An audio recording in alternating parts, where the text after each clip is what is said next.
tonight. Let's talk a little betting courtesy of Betano. The game starts now at betano.ca, and let's flash up what we got for tonight. Frank, a couple of shot props that I have in mind for this evening's game. Starting at the top, Sam Bennett. He was on a streak of hitting his shot prop in 10 consecutive games. That streak came to an end last game. We're getting this at close to even money as well. I think this is a really, really solid spot for Sam Bennett to bounce back. And I love the Mark Stone shot prop again. I've hit it in every game this series, and it's cashed in 3 of 4. You're giving me plus money on this bad boy. He's hitting it a ton with this series shifting back to home ice, and with the Stanley Cup on the line and in the building tonight, I could see Mark Stone's minutes get a bit of a tick up in this hockey game, and that should lead to more shots on goal for the Golden Knights captain. So give me Mark Stone over 2.5 and Sam Bennett over 2.5.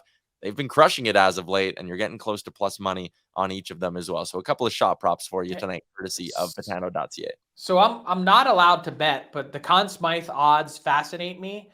I mentioned this also on radio yesterday on Sportsnet, so I'm not saying anything out of turn, but I am one of the 18 voters for the Conn Smythe Trophy. And if you look on Betano, Jack Eichel today was 20-1. It's the prohibitive favorite is Jonathan Marchessault, and second is Adin Hill. Matthew Tkachuk is 10-1.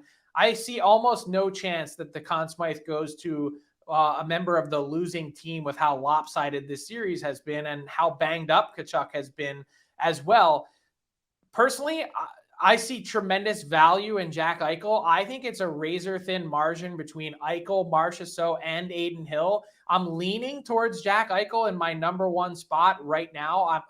I'm having a hard time wrestling with Jonathan Marchessault and all the enormous goals that he scored. And then how do you factor in Adin Hill and the goaltending with, you know, how much of that is the system that the Golden Knights play? He's been almost flawless.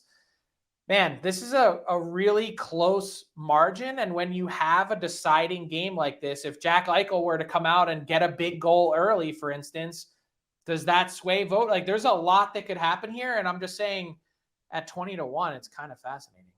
In some places here in the US, I saw today it was 25-1. But then I've been reading some prediction stories and people have been saying they're not even listing Jack Eichel. So I understand, I guess, where the odds makers are getting it from. And part of it could just be that there's been a whole pile of money placed on Marchessault. I don't know what the answer is, but it seems a little strange to me. Yeah, it is a little bit interesting. Certainly something to investigate if you are a bettor by heading over to betano.ca.